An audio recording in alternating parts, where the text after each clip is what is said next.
दोस्तों, जय भीम, नमो बुद्धाय।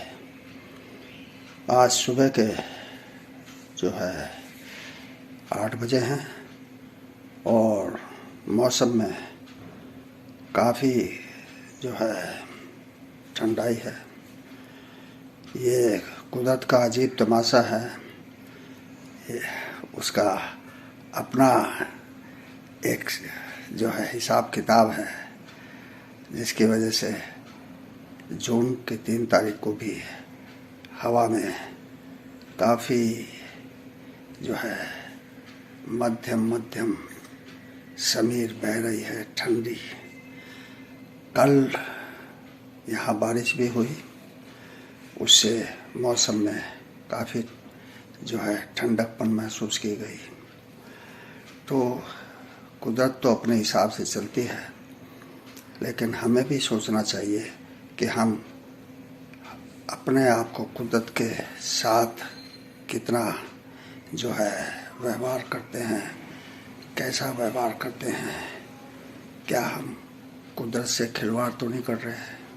क्या हम पेड़ पौधों को नष्ट तो नहीं कर रहे हैं? क्या हम ऐसे काम तो नहीं कर रहे हैं जिससे कुदरत नाराज़ हो जाए और हमारे ऊपर अपना कहर बरपाए? तो ये हमें सोचना चाहिए। खैर, ये तो कुदरत की बात है, लेकिन पॉलिटिक्स में भी ऐसा ही होता है। पॉलिटिक्स में अगर आप जनता के साथ सहज भाव से रहते हैं, अगर आप प्रजातांत्रिक तरीके से रहते हैं, तो निश्चित तौर से आप का देश खुशहाल होता है। हम प्रगति करते हैं, आपस में प्रेम भाव होता है, एक दूसरे के हम सहयोगी बनते हैं। लेकिन अगर पॉलिटिक्स गलत जगह में चले जाए, अगर पॉलिटिक्स धार्मिक संदर्भ में चली जाए, तो अनिष्टकारी हो जाती है, जैसे कि आजकल हो रहा है। आज हम देख रहे हैं कि देश से प्रजातंत्र धीरे धीरे ख़त्म किया जा रहा है और राजशाही का जो है एक नया संस्करण हमें देखने को मिल रहा है। ये देश के लिए अच्छा नहीं है। हमारा राजा निरंकुश शासन चाहता है, लेकिन निरंकुश शासन में जनता एक तरह से गुलाम होती है। गुलाम यानी कि शासन के आदेश को मानने वाली, उसका विरोध न करने वाली और अपने लिए जो है अच्छा भविष्य निर्माण न करने सकने वाली जो है जनता हो जाती है। क्योंकि सब कुछ तो राजा के हाथ में है। राजा जैसे चाहेगा वैसे होगा। लेकिन क्या हमारे स्वतंत्रता सेनानियों ने, क्या हमारे रणबांकुरों ने, क्या हमारे जो है नेताओं ने, जिन्होंने हमें स्वतंत्रता दिलाने के लिए संघर्ष किया, कष्ट सहे, अपना खून बहाया, गोलियां खाई, लाठियां खाई, फंदे पर झूले, तो क्या इसी दिन के लिए था? ऐसा नहीं है। लेकिन ये दुर्भाग्य है कि हमारे देश का शासन एक ऐसा संघ चलाना चाहता है जिसको प्रजातंत्र में जरा भी विश्वास नहीं है। वो प्रजातंत्र को देश के लिए ठीक नहीं समझता। देश के लिए नहीं, बल्कि अपने लिए ठीक नहीं समझता। क्योंकि जो राजशाही में कुछ लोगों के ठाठ थे, वो अब इस प्रजातंत्र में नहीं रहे।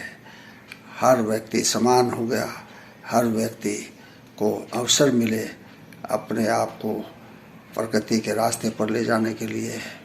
लेकिन कुछ लोगों को ये चुभ रहा है कि हम जो समाज में सर्वोपरि थे, तो हमारे बराबर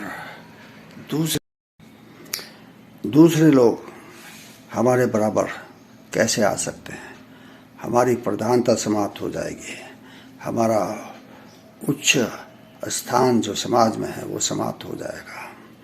तो वो चाहते हैं कि देश फिर उसी अंधकार युग में चला जाए जहाँ पर जो एक वर्ग विशेष है उसी के शब्द को कानून माना जाए।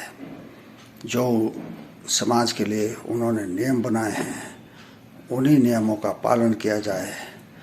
और ये जो प्रजातंत्र है ये अंग्रेज़ों का दिया हुआ है। ये जो हमारा संविधान है ये भी अंग्रेज़ों का दिया हुआ है। अंग्रेज़ी शासनों से लेकर के जो है ये संविधान बनाया। याद रखिए कि संविधान एक दिन में नहीं बना, उसके लिए 2 साल 11 दिन 11 महीने और 18 दिन लगे। और अमेरिका जो है, इंग्लैंड और फ्रांस के जो प्रजातांत्रिक संविधान है उसमें से कुछ अच्छाइयाँ इसमें रखी गई। जो हमारे देश में बौद्ध धर्म रहा है जिसकी वजह से हमारा देश जगत गुरु बना, जिसकी वजह से हमारा देश सोने की चिड़िया बना। देश एक दिन में नहीं बनता है। देश इमारतों से नहीं बनता है, देश वहाँ के लोगों से बनता है।